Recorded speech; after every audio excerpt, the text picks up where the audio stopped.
Hey everybody, Who's Your Jedi here with another review for you. This time talking episode 21 of season 3 of The Flash, Cause and Effect.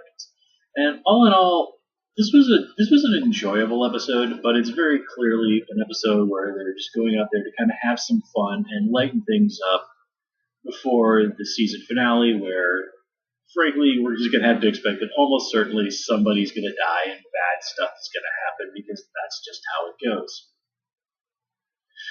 Not that there isn't good stuff in this episode. The relationship between Barry and Iris is really well done. You really, really just can feel the genuine love between the two of them.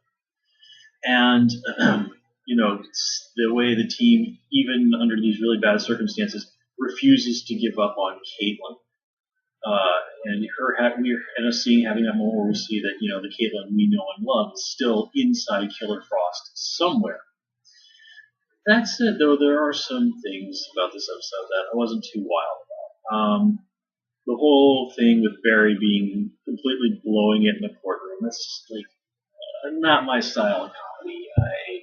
I just didn't care for that at all.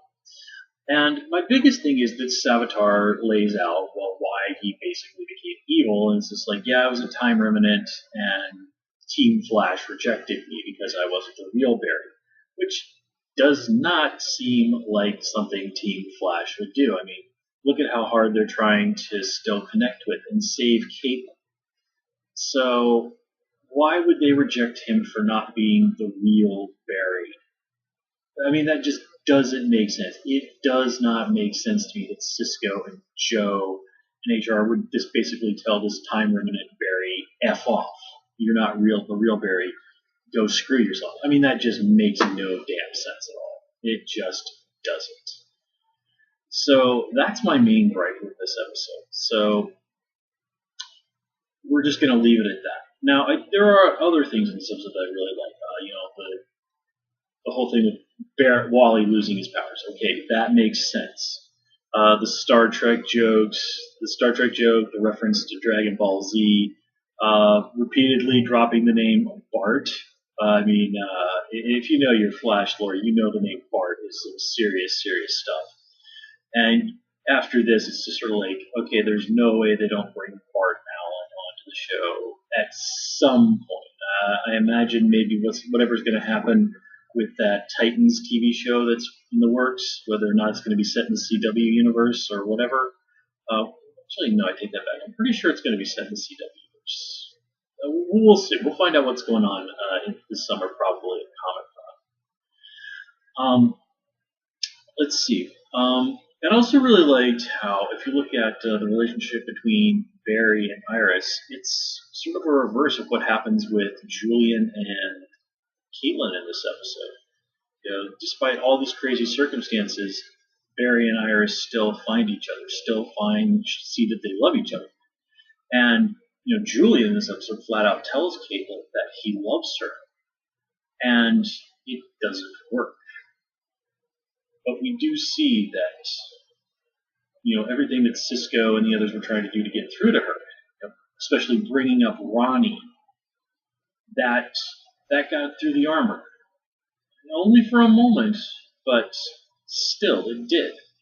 So, on one hand, love triumphs, and on the other hand, it maybe walks away with a consolation prize. Let's see, what else do we need to talk about this episode? Savitar's whole thing is I'm going to become a god so that I won't have to feel pain. Well, that doesn't really make sense because, theology basically says gods are totally, totally capable of feeling emotional pain. Particularly more human, for lack of a better term, gods like you see in Greek and Norse mythology. So yeah, this whole thing with Savitar, it just doesn't really make sense. Speaking of emotions, the whole thing with HR and Abigail Tracy, whatever the heck her name is. That's fun to watch, but it definitely does feel rushed. And I don't know, I just I'm one of those people that I sort of agree with people online are saying it kind of feels like they're doing this to build up HR as a character so that they kill him off at the end of the season. Because, well, every season Tom Cavanaugh has played a new character.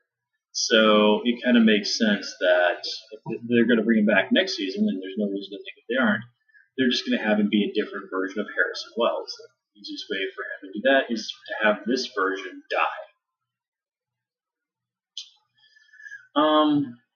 Let's see. What else do we need to talk about in regards to this episode? Definitely some really awesome fights going on in this episode. Barry versus Savitar at the beginning. And I especially love that moment where Barry's like, well, what if I just kill myself? And Savitar's like, dude. And he tried that, see how well that worked out? And it's just like, oh, yeah, good point. So some nice stuff there. And I definitely really liked the bit at the end with Barry and Wally saving the day at the burning building. I mean, again, that's just really, really nice use of special effects. I also really liked the conversation between Joe and Iris, where Iris is looking at Barry and saying, like, really, would it be so terrible to leave him like this? He's happy. For the first time in so long, he's genuinely, truly happy. He doesn't have his past weighing him down. And Joe kind of is like, no, we can't do this.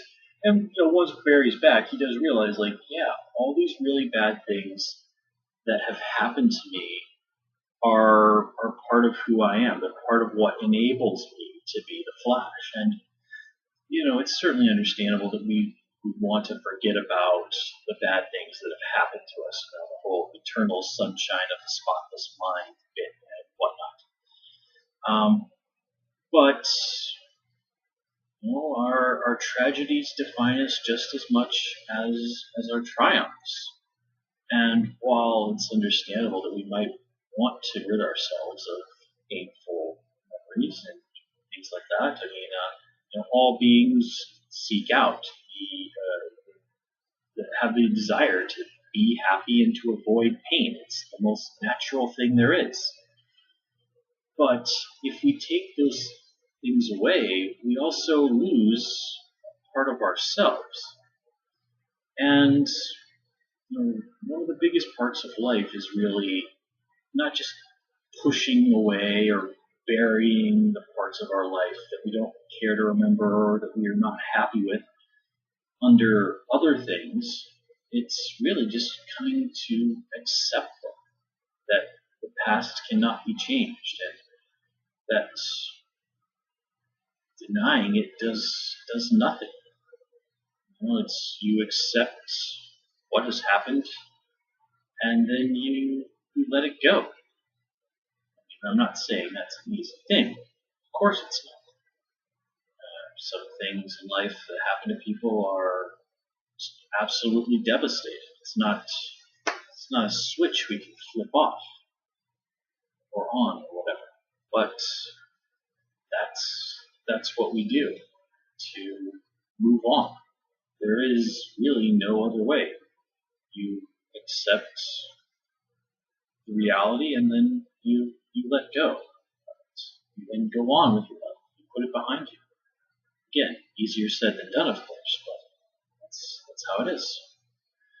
Anyway, enough philosophy. I think we're going to call it here, guys. As always, please comment, rate, and subscribe. Also, please follow me on Twitter at Hoosier Jedi, and also join me on Tumblr at Jedi Reviewer. Until next time, take care and have a good one.